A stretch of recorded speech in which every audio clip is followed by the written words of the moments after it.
الشيطان الرجيم بسم الله الرحمن الرحيم كما أخرجك ربك من بيتك بالحق وإن فريقا من المؤمنين لكارهون يجادلونك في الحق بعدما تبين كأنما يساقون إلى الموت وهم ينظرون وَإِذْ يَعِدُكُمُ اللَّهُ إِحْدَى الطَّائِفَتَيْنِ أَنَّهَا لَكُمْ وَتَوَدُّونَ أَنَّ غَيْرَ ذَاتِ الشَّوْكَةِ تَكُونُ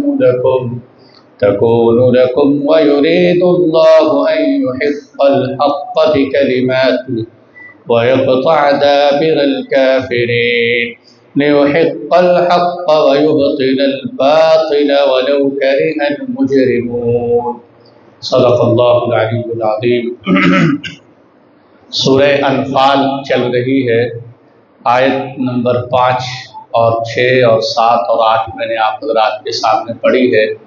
اس کا ترجمہ دیکھیے، اللہ تعالیٰ بدر کے بارے میں یہ کہہ رہے ہیں، اور اللہ کی شان دیکھیں، ہمارے درس کی کیسی مناسبت ہے کہ آج 17 رمضان اور جنگ بدر 17 کو ہوئی، 17 رمضان کو ہوئی، تو اسی مناسبت سے اللہ تعالیٰ نے ان آیات میں غزوہ بدر کا تذکرہ فرمایا۔ ویسے سورہ انفال کو سورہ بدر بھی کہتے ہیں، یہ بات یاد رکھنے کی ہے، سورہ انفال کو سورہ بدر بھی کہتے ہیں۔ اس میں اللہ تعالیٰ نے بدر کے احکامات بیان کیے، فرمایا کما، جیسا کہ، یہ یعنی جو آپ کی مال غنیمت کی تقسیم ہوئی ہے یہ ایسے ہی ہے جیسا کہ آپ کے رب نے آپ کو اپنے گھر سے نکالا، بالحق، حق کے لیے آپ کو آپ کے رب نے گھر سے نکالا، یعنی بدر کے میدان کی طرف آپ کو مدینہ منورہ سے نکالا۔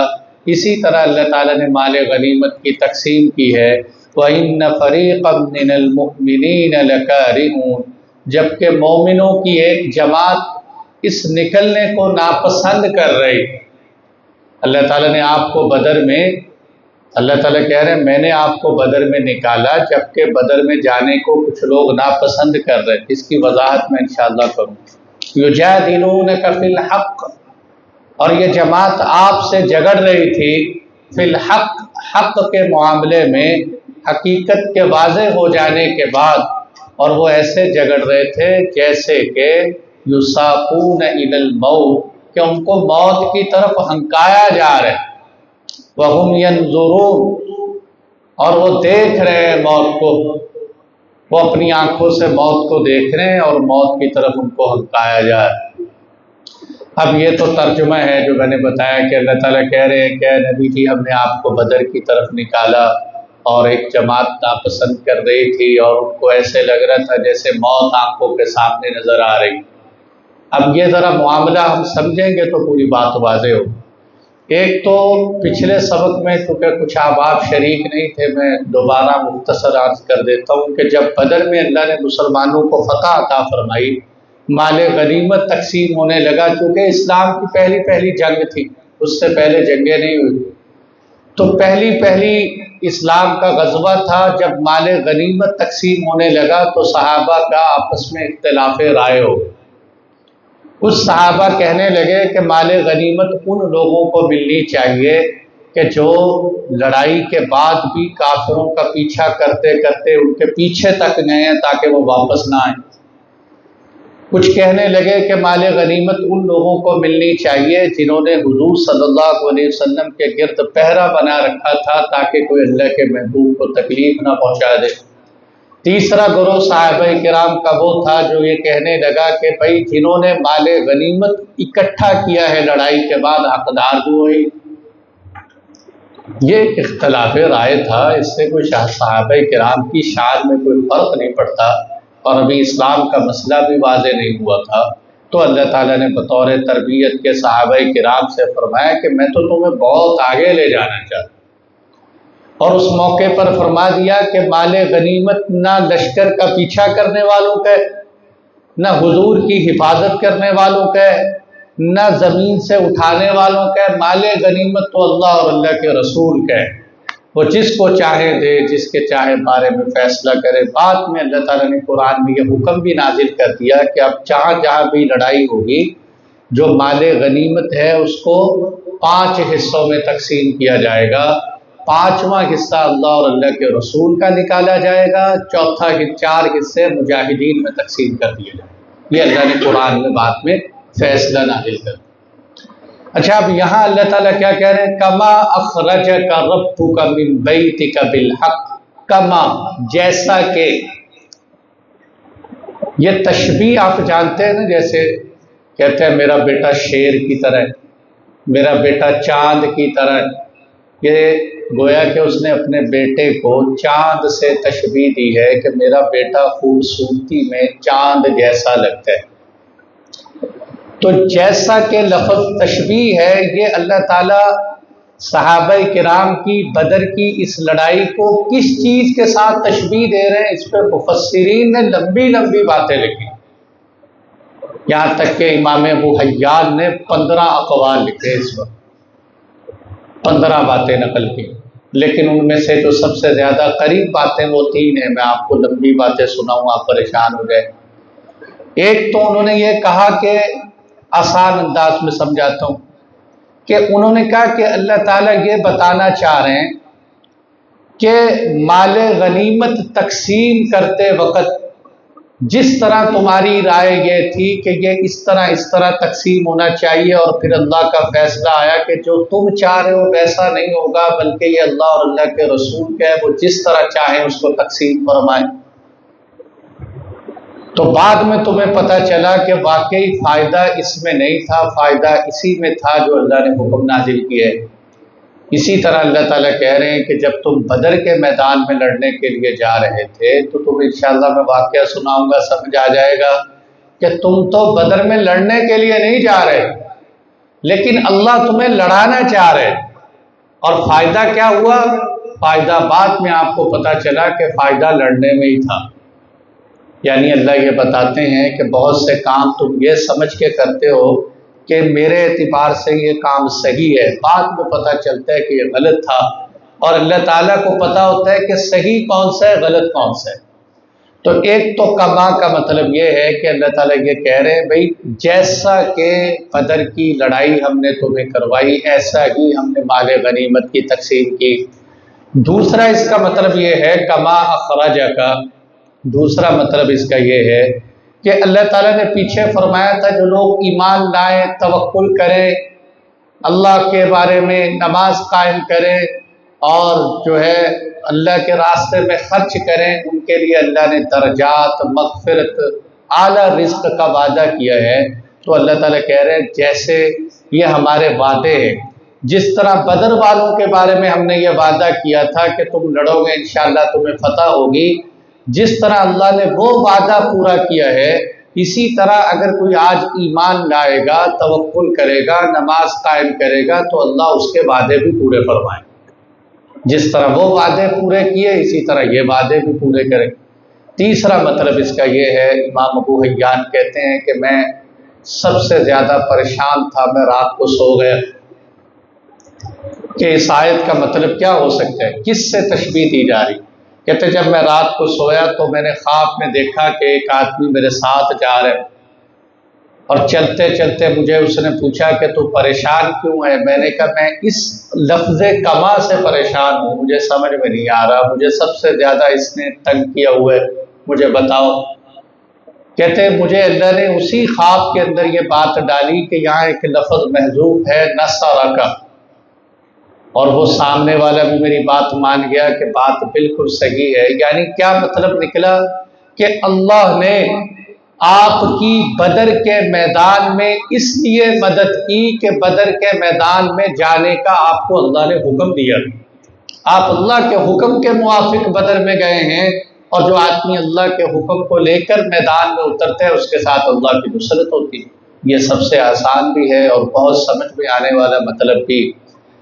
اچھا، یہاں اللہ تعالیٰ نے یہ بات ارشاد فرمائی، حالانکہ بدر کے میدان میں تو حضور گئے تھے، اللہ تعالیٰ یہ کہہ سکتے تھے اے نبی جی جب آپ بدر میں لڑنے کے لیے گئے، اللہ نے فرمایا نہیں، جب آپ کو بدر میں ہم نے بھیجا۔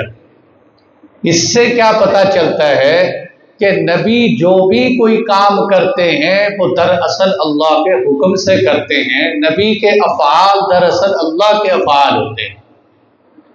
اس لیے ایک دفعہ نا حضور صلی اللہ علیہ وسلم کی محفل میں حضرت عمر بن عاص وہ جو بات حضور کرتے وہ لکھ لیتے، جو بات حضور کرتے وہ لکھ لیتے۔ ایک دفعہ صحابہ کرام نے ڈانٹا کہ اللہ کے بندے حضور تو کوئی انفرادی باتیں بھی کرتے ہیں، نجی محفل کی باتیں بھی ہوتی، جیسے آپ دیکھ لو نا کوئی بڑے سے بڑا عالم ہو، بڑے سے بڑا مفتی ہو، بڑے سے بڑا علامہ ہو، وہ اپنی نجی محفلوں میں لوگوں کو نہیں آنے دیتے، نہ کیمرہ مینوں کو آنے دیتے، وہ کہتے ہیں بھائی باہر جاؤ، ہم نے کوئی گپ شپ بھی لگانی ہے، کوئی کھانا بھی کھانا ہے، کوئی دل لگی بھی کرنی، تمہارے سامنے تو ہم علماء ہیں، فرشتے ہیں، لیکن ہم نے کوئی دنیا کی بات بھی تو کرنی۔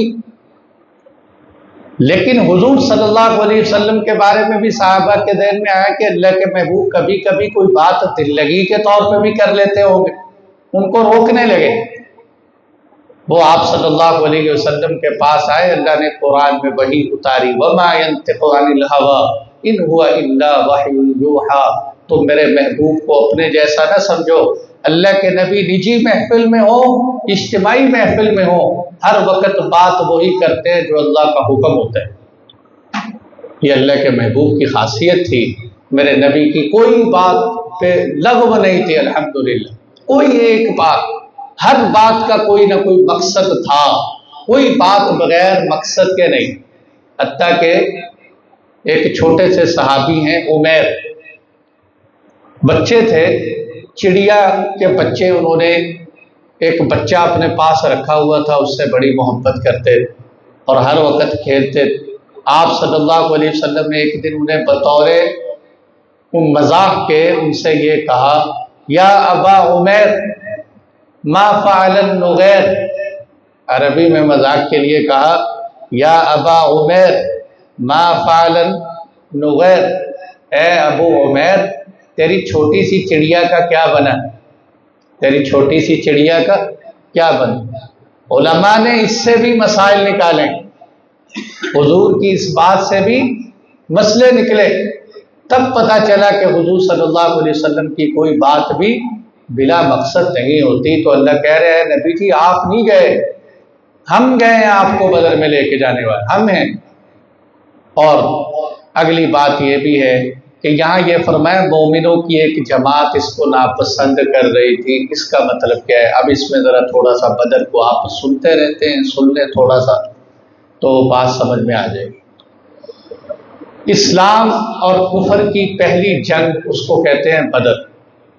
میں الحمدللہ بدر گیا ہوں اور بڑی خواہش تھی بدر کے میدان کو دیکھنے کی، اللہ نے بڑا فضل فرمایا، بدر کا میدان دیکھا، شروع سے بچپن سے پڑھتے آ رہے ہیں بدر۔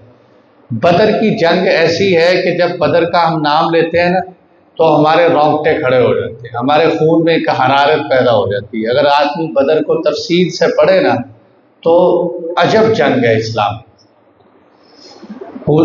میں پس منظر سنا رہا ہوں اور یاد رکھنا ہے ہمیشہ کے لیے۔ آپ صلی اللہ علیہ وسلم مکہ المکرمہ سے ہجرت کر کے مدینہ منورہ تشریف لے گئے، ٹھیک ہو گیا، ایک سال گزر گیا، دوسرا سال آیا، دوسرے سال میں رمضان المبارک آیا تو مکے والوں نے بہت زیادہ مال اکٹھا کر کے تجارت کے لیے حضرت ابو سفیان کو، اس وقت حضرت نہیں ہوئے تھے، ابو سفیان کو بہت زیادہ پیسہ اکٹھا کر کے دیا کہ یہ ملک شام لے جاؤ اور ملک شام سے تجارت کر کے جو پیسہ ہمیں ملے گا ہم اس پیسے سے حضور کے خلاف لڑائی کریں۔ یہ بات یاد رکھنی ہے، لڑائی والی بات، ورنہ بہت سے لوگ یہاں پھسل گئے ہیں۔ انہوں نے کہا حضور صلی اللہ علیہ وسلم معاذ اللہ مال حاصل کرنے کے لیے گئے، انہوں نے کہا یہ مال ہم نے مسلمانوں کے خلاف استعمال کریں، اور کتنا مال اکٹھا کیا، اگر میں آج کے حساب سے اس کا حساب لگاؤں تو اربوں روپے اکٹھے کی، کوئی نہیں بچا، ہر ایک نے اپنا مال دیا کہ یہ بھی لے جاؤ، یہ بھی لے جاؤ۔ اچھا، اب انہوں نے مال اکٹھا کیا، شام جانے کے لیے مدینہ منورہ سے جانا پڑتا، یہ اپنا مال اکٹھا کر کے مدینہ منورہ سے گزرے۔ حضور صلی اللہ علیہ وسلم کے جو مخبر تھے انہوں نے آ کے حضور کو بتایا کہ ابو سفیان کا بہت بڑا تجارتی قافلہ ملک شام چلا گیا ہے، وہاں سے تجارت کر کے پیسہ واپس لائے۔ آپ صلی اللہ علیہ وسلم نے صحابہ کرام سے فرمایا چلو بھائی، ہم ابو سفیان کا تجارتی قافلہ اس پہ حملہ کریں گے اور اس قافلے سے جو مال و دولت ہے وہ لیں گے، کیونکہ وہ پیسہ اسلام کے خلاف استعمال ہو۔ آپ صلی اللہ علیہ وسلم کے کہنے پر صحابہ کرام تیار ہو گئے، لیکن میں بتا رہا ہوں لڑائی کا پلان نہیں، تجارتی قافلہ ہے نا، لڑنے کی کیا ضرورت، تجارتی قافلہ ہے، کوئی لڑائی کا پلان نہیں تھا۔ حضور صلی اللہ علیہ وسلم سے بعض صحابہ نے کہا اللہ کے محبوب ہم گھروں میں جائیں اور ہمارے گھر ذرا دیہات میں ہیں، دیہاتوں سے اسلحہ اٹھا لائیں۔ آپ نے فرمایا نہیں بھائی، جس کے پاس جو کچھ ہے لے کے نکلو۔ اس موقع پر کچھ صحابہ کرام نے عذر بھی پیش کیا کہ اللہ کے محبوب ابھی ہمارے کچھ حالات نہیں ہیں، ہم جا نہیں سکتے، ہماری کچھ مجبوری ہے۔ آپ صلی اللہ علیہ وسلم نے فرما دیا کوئی بات نہیں، نہیں جا سکتے تو رہنے، کیونکہ ہم نے تو تجارتی قافلے ہی لینے۔ برل کرا کے صحابہ کرام کا ایک قافلہ مدینہ المنورہ سے نکلا ابو سفیان کے قافلے پہ حملہ کرنے کے۔ یہ قافلہ چلتے چلتے راستے میں بیر سقیہ اب بھی موجود ہے، ہم اس کنویں پہ گئے تھے بیر سقیہ پہ، صحابہ کرام کا قافلہ وہاں پہنچا، اس بیر سقیہ پہ ٹھہرا۔ حضور صلی اللہ علیہ وسلم نے فرمایا ہاں بھی گنتی کرو میرے صحابہ کی تعداد کتنی۔ تو ایک صحابی نے کھڑے ہو کے گنتی کی، انہوں نے کہا حضور 313 ہیں۔ کتنے؟ 313۔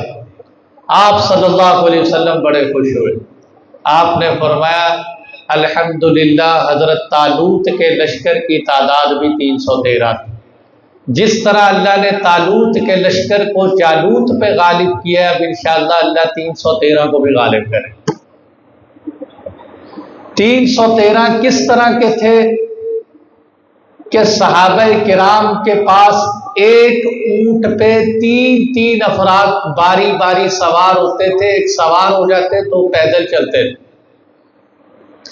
یہاں تک کہ عجب بات یہ دیکھیں کہ کائنات نے، چشم فلک نے وہ وقت دیکھا کہ سرور دو عالم صلی اللہ علیہ وسلم جب لیڈر کی باری آئی، لیڈر کیسے ہوتے ہیں، آج قوم کو جلسوں میں نکال کے، جلوسوں میں نکال کے، لیڈر جناب وہ بختر بند گاڑیوں کے اندر بیٹھے ہوتے ہیں، قوم مر رہی ہوتی۔ آپ صلی اللہ علیہ وسلم نے فرمایا میری تقسیم بھی ویسے ہی ہوگی جیسی صحابہ کی ہوئی، میرے حصے میں بھی ایک اونٹ ایسا کیا جائے جس میں ہم 3 حضرات، حضرت علی، حضرت ابو لبابہ اور جناب رسول اللہ صلی اللہ علیہ وسلم، آپ سواری پہ بیٹھے، جب آپ اترے حضرت علی کہنے لگے اللہ کے محبوب ہمارے باری کا حصہ بھی آپ لے لیں، آپ ان پہ سوار ہو جائیں۔ آپ صلی اللہ علیہ وسلم نے کیا بات ارشاد فرمائی، آپ نے فرمایا علی تم مجھ سے زیادہ مضبوط نہیں ہو، اور قیامت کے دن اللہ کی رحمت سے مجھ سے زیادہ امیدوار بھی نہیں، اس لیے میں بھی پیدل چلوں۔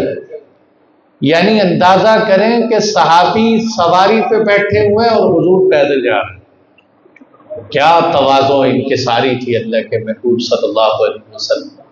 صحابہ کے پاؤں پھٹ گئے، چل چل چل چل پیدل سعودی عرب کی پتھریلی سرزمین پر چلے ہیں صحابہ کرام، چل رہے راستے میں ایک جگہ پر حضور کا قافلہ پہنچا، وہاں اللہ کے محبوب کو ایک خبر ملی۔ خبر کیا ملی کہ جناب ابو سفیان بہت تیز آدمی، ملک شام سے آتے ہوئے ہواؤں کو سونگھتے آ رہے تھے کہ کہیں مسلمان مدینے سے ہم پہ حملہ نہ کر دیں۔ یہاں تک کہ اندازہ کرو انہوں نے راستے میں ایک جگہ پہ پڑاؤ ڈالا، تو انہوں نے وہاں جب پڑاؤ ڈالا، اس پڑاؤ والی جگہ پر 2 صحابہ حضور کے پہلے بدر میں جا چکے تھے، جو بدر کے حالات کا جائزہ لے کے آئے تھے، اور انہوں نے اللہ کے محبوب کو واپسی آ کے بتایا کہ میدان ٹھیک ہے لڑائی کے لیے، تجارتی قافلے کو ہم وہی لوٹیں گے بدر کے پاس۔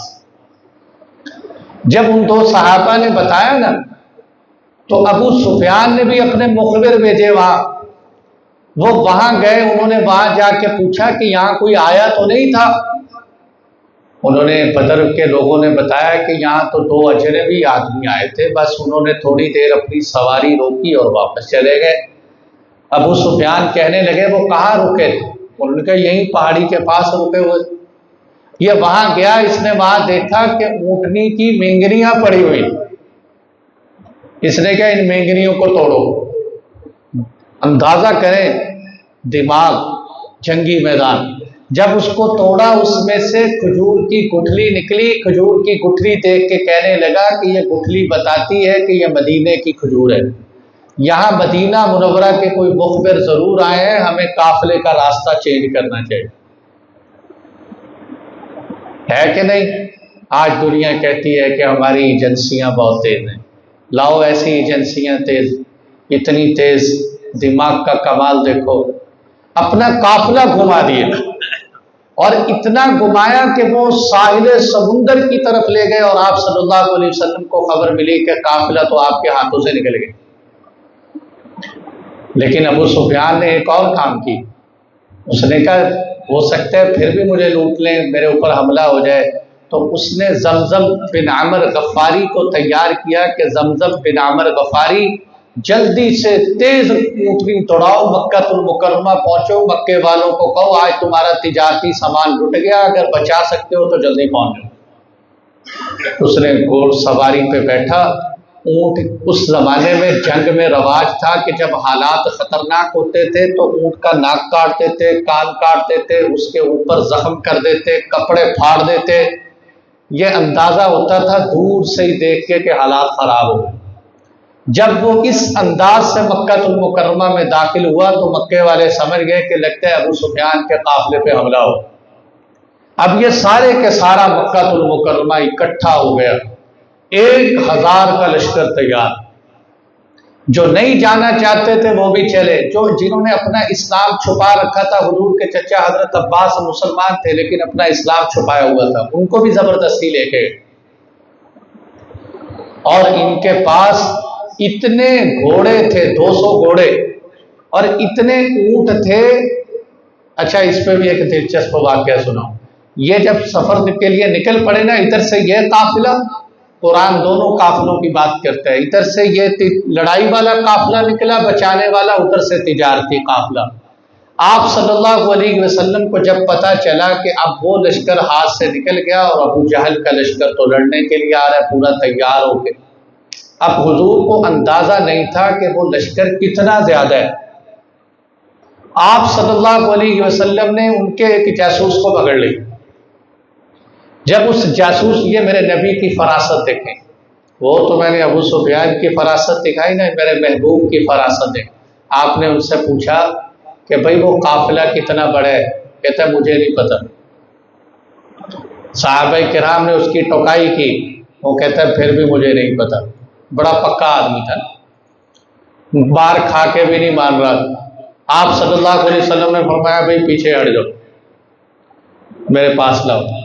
آپ نے کہا چلو یار یہ تو بتاؤ کہ وہ کتنے اونٹ کھاتے ہیں؟ انہوں نے کہا جی وہ نا 10 اونٹ ذبح کرتے ہیں۔ کتنے ذبح کرتے ہیں؟ 10 اونٹ۔ آپ صلی اللہ علیہ وسلم نے فرمایا اس سے پتہ چلتا ہے کہ ان کی تعداد 1000، ان کی تعداد، یہ میرے نبی کی فراست، 10 اونٹ، اور بالکل تاریخ نے بتایا کہ ان کی تعداد 1000 تھی، اور وہ 1000 مقابلے کے لیے پہنچے۔ اب حضور صلی اللہ علیہ وسلم نے صحابہ سے مشورہ کیا کہ بھئی ہم تو مال تجارت دینے کے لیے جا رہے تھے، اب مقابلہ تو لڑائی ہو رہی اور ہمارے پاس ساز و سامان بھی نہیں، اب کیا کریں؟ یہ وہ صورتحال ہے جس کو قرآن بیان کر رہا ہے کہ تم لڑنے کے لیے نہیں گئے تھے، تم لڑنا چاہتے بھی نہیں تھے، لیکن اللہ تمہیں لڑانا چاہتے تھے، اور اللہ نے یہ حالات پیدا کیے۔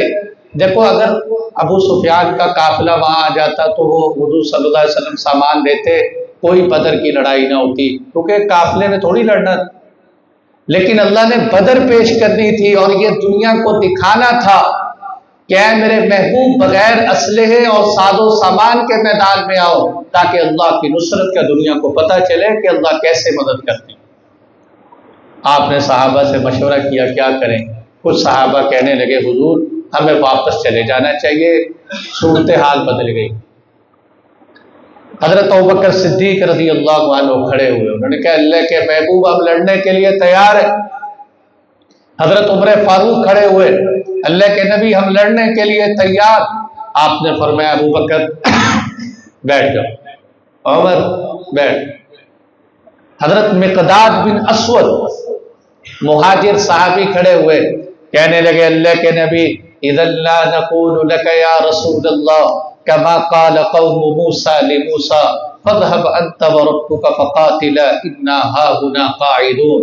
اے اللہ کے نبی ہم کوئی بنی اسرائیل نہیں ہیں جنہوں نے موسیٰ علیہ السلام کو سمندر پہ کہا تھا کہ اے موسیٰ تو نے مروا دیا، پیچھے فرعون ہے، آگے پانی ہے، اب تو جانے تیرا رب جانے، آگے ہم لڑنے والے نہیں ہیں۔ اے اللہ کے نبی آپ آگے بڑھیں، ہم انشاءاللہ آپ کے ساتھ لڑیں۔ آپ نے فرمایا مقداد تم بھی بیٹھ جاؤ۔ صحابہ کہنے لگے کہ لگتا ہے حضور صلی اللہ علیہ وسلم کوئی خوش نہیں ہو رہے، کوئی مسکرا نہیں رہے، اللہ کے محبوب کیا چاہ رہے ہیں؟ پھر حضرت سعد بن معاذ انصاری کھڑے ہوئے۔ پہلے جو تقریریں کر رہے تھے نا وہ مکہ المکرمہ والے لوگ تھے، مدینے والا کوئی نہیں کھڑا ہو۔ حضور چاہ رہے تھے کہ کوئی مدینے والا کھڑا ہو، اس لیے کہ مدینے میں جب حضور گئے تھے مدینے والوں سے یہ وعدہ ہوا تھا کہ اللہ کے نبی پہ اگر کوئی مدینے میں حملہ کرے گا تو مدینے والے حفاظت کریں، مدینے سے باہر لڑنے کی ہم گارنٹی نہیں دیتے، اور یہ لڑائی مدینے سے باہر ہو رہی۔ حضرت سعد بن معاذ، کیا بات ہے، خوبصورت، کیا شعروں کے شعر تھے حضرت سعد بن معاذ۔ فقال سعد بن معاذ یا رسول اللہ ایانا ترید، لگتا ہے آپ ہماری رائے لینا چاہتے ہیں۔ فوالذی اکرمک وانزل علیک الکتاب ما سلکتها قط ولا لی بها علم، قسم ہے اس ذات کی جس نے آپ کو عزت سے مالا مال کیا، جس ذات نے آپ پر کتاب نازل کی، اس ذات کی قسم یہ نہیں ہو سکتا کہ اللہ کے نبی آپ کسی رستے پہ چلیں اور انصار آپ کے ساتھ نہ چلیں۔ وَلَئِن سِرْتَ حَتَّى تَأْتِيَ بَرْقَ الْغِمَادِ، اگر آپ اپنے گھوڑے برق الغماد تک دوڑائیں گے تو ہم برق الغماد تک دوڑائیں گے۔ اے اللہ کے نبی ہم بنی اسرائیل کی طرح نہیں کہیں گے آپ آگے چلیں، آپ لڑیں، ہم آپ کے ساتھ لڑیں گے۔ ہو سکتا ہے کہ اے اللہ کے نبی آج ہماری اللہ تعالی ہمیں ایسے لڑائی کے جوہر دکھانے کا موقع دے کہ آپ خوش ہو جائیں انصار سے۔ اے اللہ کے نبی سل حبال من شئت وقطع حبال من شئت وعاد من شئت وسالم من شئت خذ من اموالنا ما شئت۔ کیا خوبصورت جملے کہے اے اللہ کے نبی، جس سے آپ کی صلح اس سے ہماری صلح، جس سے آپ کی لڑائی اس سے ہماری لڑائی، جو مال آپ ہمارا لے لیں وہ ہمیں اس سے زیادہ پسند ہے کہ ہمارے پاس رہے، آپ جدھر حکم دیں گے ہم ادھر چلیں۔ میرے دوستو، یار تو سارے نبیوں کو ملے، پر قرآن و سنت پڑھ کے پتہ چلتا ہے جو میرے محبوب کو ملے وہ عجب ملے۔ کسی موقع پر اللہ کے محبوب کو تنہا نہیں چھوڑا۔ حضور صلی اللہ علیہ وسلم نے یہ سنا نا، اللہ کے محبوب اتنا خوش ہوئے، اتنا خوش ہوئے، اتنا خوش ہوئے، صحابہ سمجھ گئے کہ حضور انصار کی رائے لینا چاہتے ہیں۔ تب آپ صلی اللہ علیہ وسلم نے صحابہ کرام کو ساتھ دیا اور ساتھ لے کر اللہ کے محبوب پھر بدر کے میدان کی طرف چلے ہیں۔ پھر تاریخ نے وہ وقت دیکھا ہے اور انشاءاللہ آگے آگے پھر وہ سبق میں ساتھ ساتھ آتا رہے۔ یہاں تک درس قرآن تھا، اس لیے میں نے یہاں تک آپ کو بیان کر دیا۔ باقی انشاءاللہ بدر میں جا کے لڑائی کس طرح ہوئی کہ اللہ نے 313 کو 1000 پر فتح عطا فرمائی۔ 313 وہ بدر کا میدان، وہ بدر کے اندر موجود مسجد، وہ میدان کہ جہاں اللہ کا قرآن کہتا ہے کہ میں نے فرشتے اتارے، جہاں صحابی کہتے ہیں ایک صحابی نابینا ہو گئے، میں وہاں سوچتا رہا کھڑے ہو کے، ایک صحابی کہتے ہیں نابینا ہو گئے تو وہ اپنے بانجے کو کہنے لگے بیٹا اگر آج میری آنکھیں ہوتی نا تو میں تمہیں بدر کے میدان میں لے جاتا، تو میں وہ جگہ دکھاتا جہاں میں نے اپنی آنکھوں سے اللہ کی طرف سے فرشتے اترتے ہوئے دیکھے۔ نبی تو فرشتے دیکھتے ہیں، ہر وقت دیکھتے ہیں، اللہ کے محبوب کے یاروں نے سر عام فرشتے دیکھے، اترتے ہوئے دیکھے، پاس سے گزرتے ہوئے دیکھے۔ ایک صحابی کہنے لگے حضور میرے پاس سے ایک آدمی گزرے، وہ ان پہ سفید امامہ تھا، ان کا گھوڑا بہت تیزی سے دوڑ رہا اور وہ کہہ رہے تھے اقدم حیزوم آگے بڑھ۔ تو میں نے کہا اللہ کے نبی میں نے تو وہ کبھی نہیں دیکھے اپنے ساتھیوں میں، وہ کون تھے؟ حضور نے فرمایا وہ جبرائیل اور میکائیل تھے جو بدر کے میدان میں آئے ہوئے، جبرائیل اور میکائیل تھے جو تیرے ساتھ لڑ رہے۔ حضرت عباس میرے نبی کے چچا لمبا قد، سواری پہ بیٹھے تو پاؤں زمین پہ لگتے، لمبا قد، مسلمان تھے۔ میں نے کہا اسلام چھپایا ہو۔ ایک صحابی چھوٹے قد کے، بالکل چھوٹے قد، انہوں نے حضرت عباس کو پکڑ کے لے کے آ رہے ہیں، اللہ کے نبی میں نے آپ کے چچا کو قیدی کر لیا ہے، میں پکڑ کے۔ حضرت عباس کہہ رہے ہیں حضور اللہ کی قسم اس نے مجھے نہیں پکڑا، یہ مجھے کہاں پکڑ سکتا ہے، میرا اتنا بڑا قد اور یہ چھوٹا سا آدمی مجھے کہاں پکڑ۔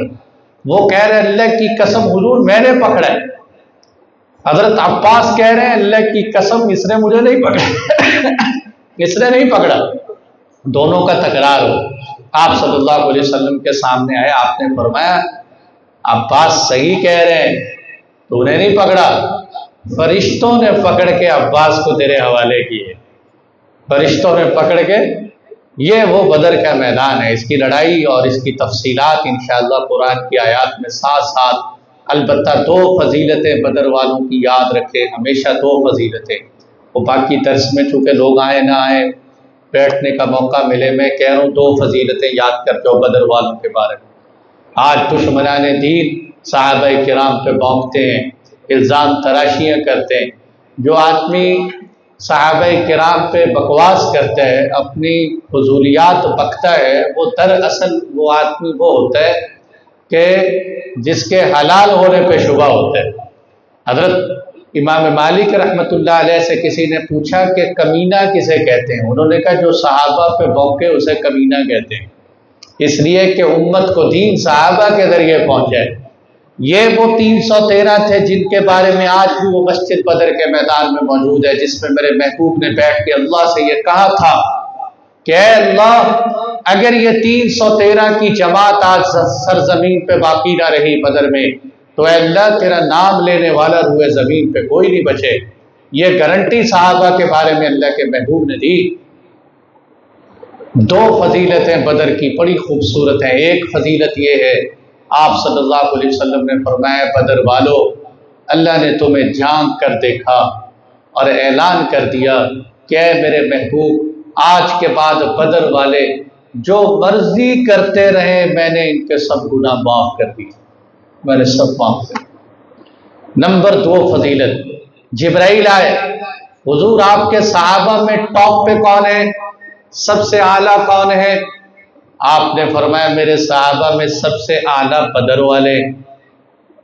بدر کسی صحابی سے چھوٹی سی بات ہوتی، حضور فرماتے اس کو کچھ نہ کہو، یہ بدری صحابی، یہ بدری صحابی، یہ بدری صحابی۔ آپ نے فرمایا ٹاپ صحابہ بدری۔ جبرائیل کہنے لگے حضور اللہ کے دربار میں سب سے افضل اور اعلیٰ صحابہ وہ ہیں جو بدر میں نازل ہوئے، جو بدر میں نازل ہوئے وہ صحابہ سب سے اعلیٰ، جو بدر میں لڑے وہ صحابہ سب سے اعلیٰ۔ اس لیے یہ بدر کی دو فضیلتیں، اللہ تعالی ہم سب کو عمل کی توفیق عطا فرمائے۔ الحمدللہ۔